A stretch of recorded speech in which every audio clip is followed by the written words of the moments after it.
I'm really having a hard time now. This is the 21st of January. 9 more days to be my birthday. My lease is up April. I want to say the 29th by 12 midnight.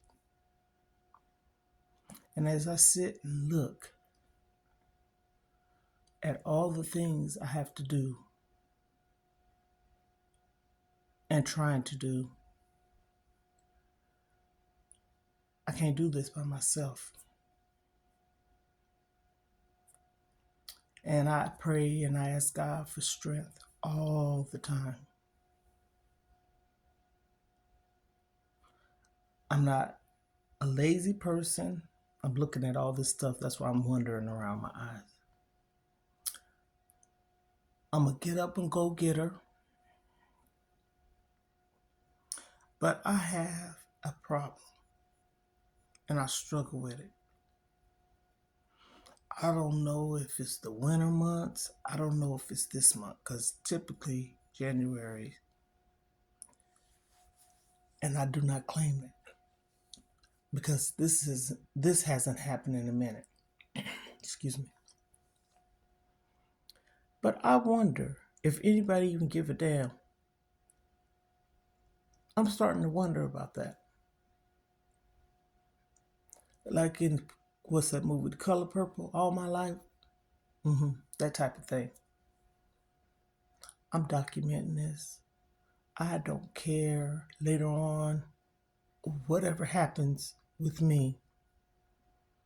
I want my kids and everyone to see this.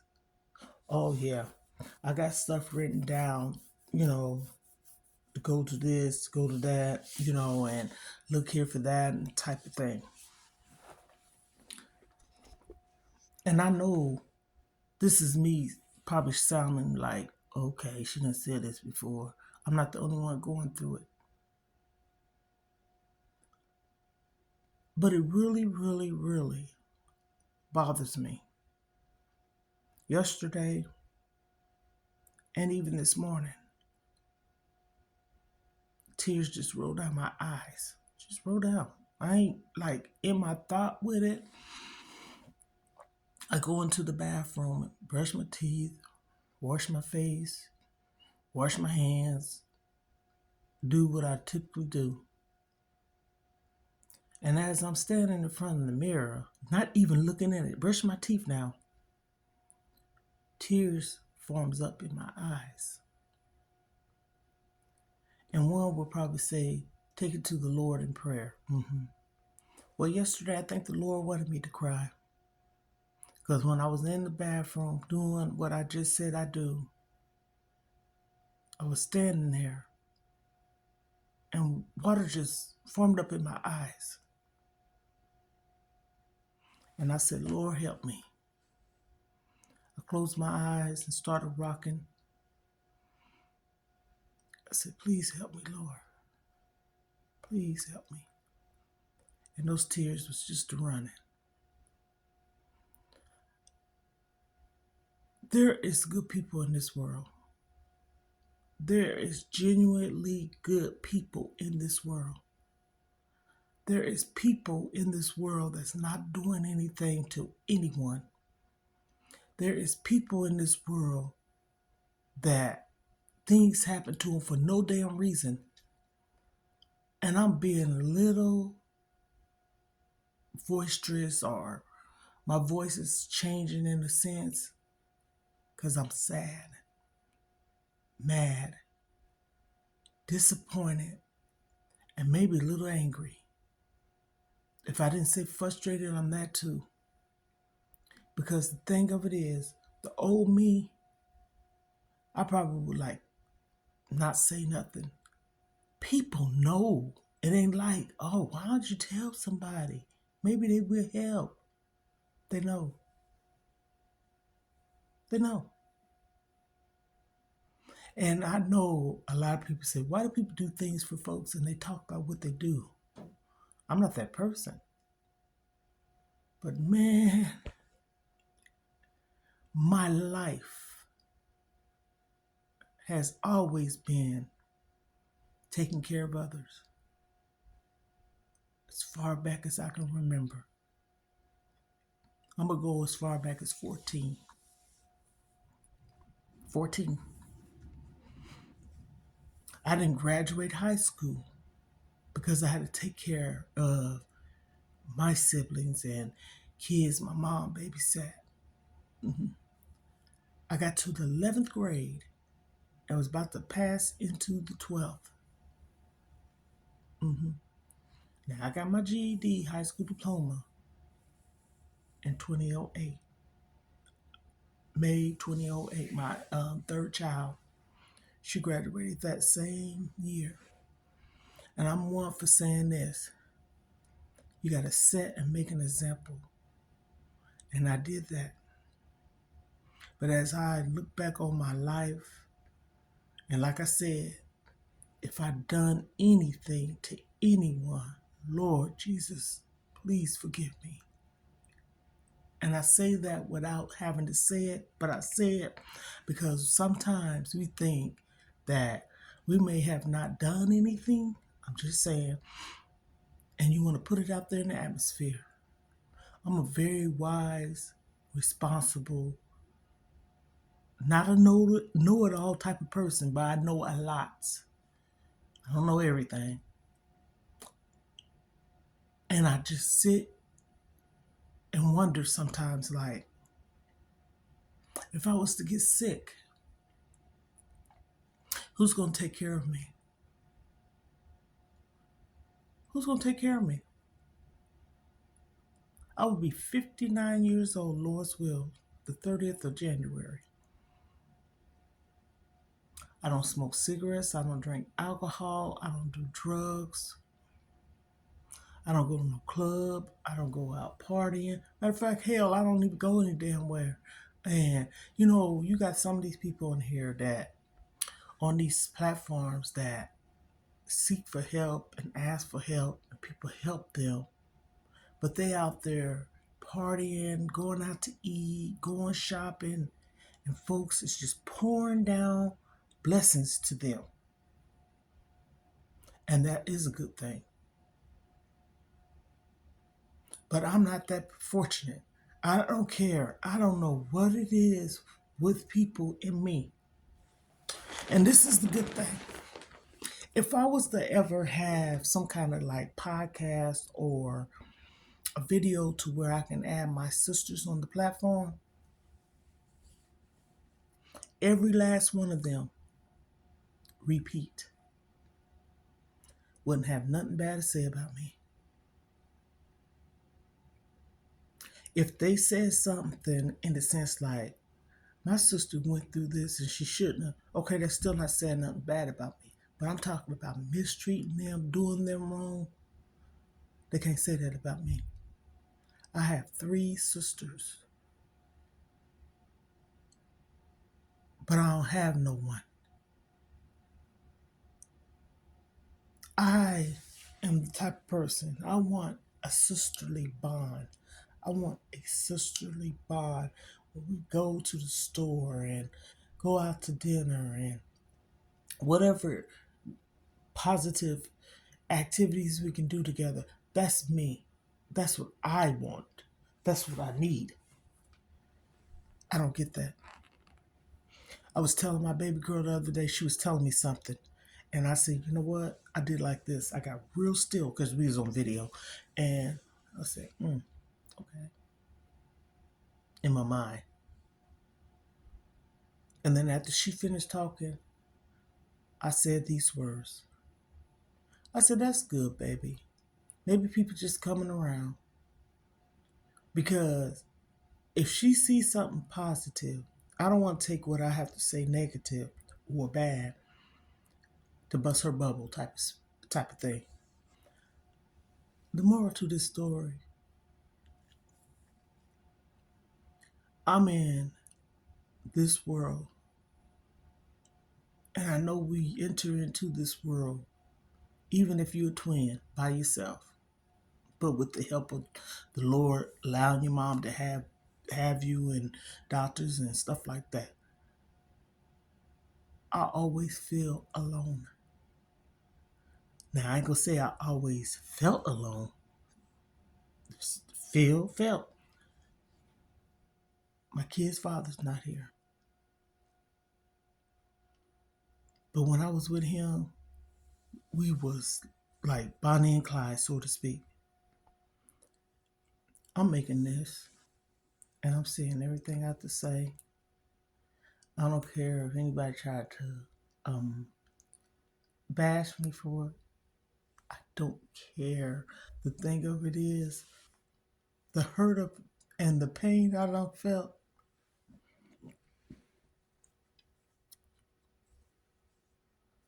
But despite that, it still bothers me. It bothers me. And it's going to always bother me because it's something I'm lacking. Now, throughout the years, the months and stuff, I'd be cool. But yes, there's moments that it just really like does something to me. Now listen to this one. And this is something that all children or child should remember.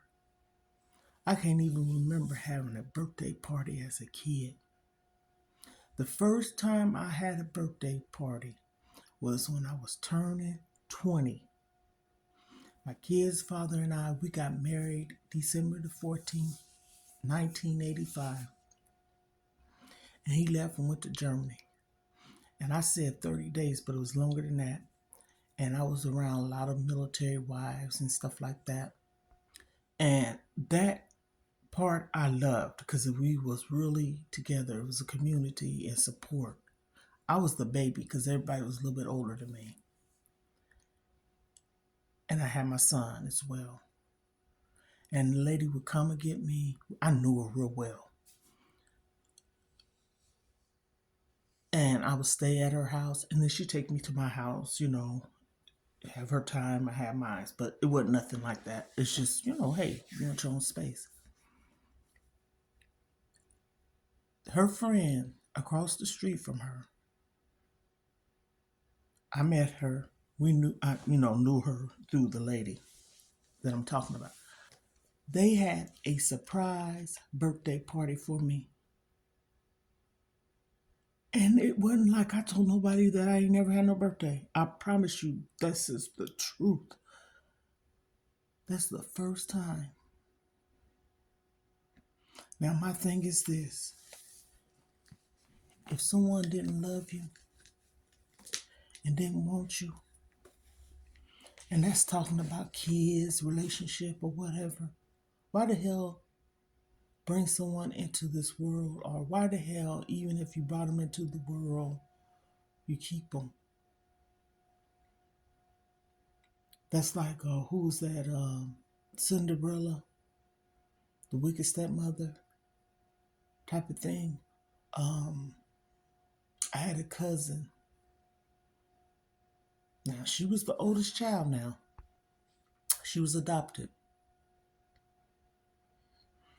But she was being abused. You took her and adopted her to abuse her? See, I ain't using no names. And she found out later on in life her mom, who her mom was, met her mom, and her mom had other siblings. Now, again, we don't know people's circumstances and why they do that. But the moral to the story, you adopting someone or birthing someone to beat them, to mistreat them. Sometimes I have a trigger where I even hear kids cry a certain way.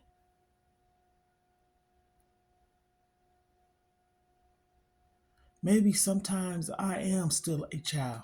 I know I'm a child of God, most definitely. But sometimes I seek in my mind, like, I'm very responsible. But you have those moments. You can have those moments. And people say childhood trauma. is no joke. But not one time have I sat up here and just said some horrific things. I can tell some horrible things about what happened to me. I can say it. I can say it. It's my story. Anything that happens to you, I'm going to stress this. Speak up about it. Because it'll bother you, it'll haunt you. Yes, it will. And I'm more verbal about it. Like, hell, recently, or I talk about it more. My doctor knows. And no, I don't see no psychiatrist or therapist. I'm talking about my primary care physician. She knows. They even diagnosed me being mentally depressed or emotionally. One of them. I think it's emotionally. Just saying. So that could be why I have the moments. I'm not bipolar, I'm not schizophrenic, or none of the things. I just suffer from sometimes, like, it's almost like random sadness. And me talking and get my story out there and my voice to be heard is something I want to do. Maybe it's a part of a healing process. Maybe it is God telling me. Don't let nobody say God ain't told you to do that. No, I ain't saying he literally told me. But you got to open up your mind and your heart and your thinking process and let him come in. And you hear it all the time. And so it's not like I'm copying somebody. Let God show you. And he didn't say you couldn't cry. And I know it will pass. But it'll pass sometimes and come back. And right now, what I'm saying is, and I'm about to get off here, like, comment, subscribe, turn on your post notifications if you want to be notified of anything I upload.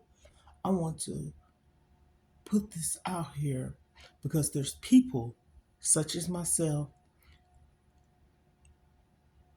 that didn't have a voice. I want to be that voice. I want you to hear me. I want you to try doing this to see how it helps you.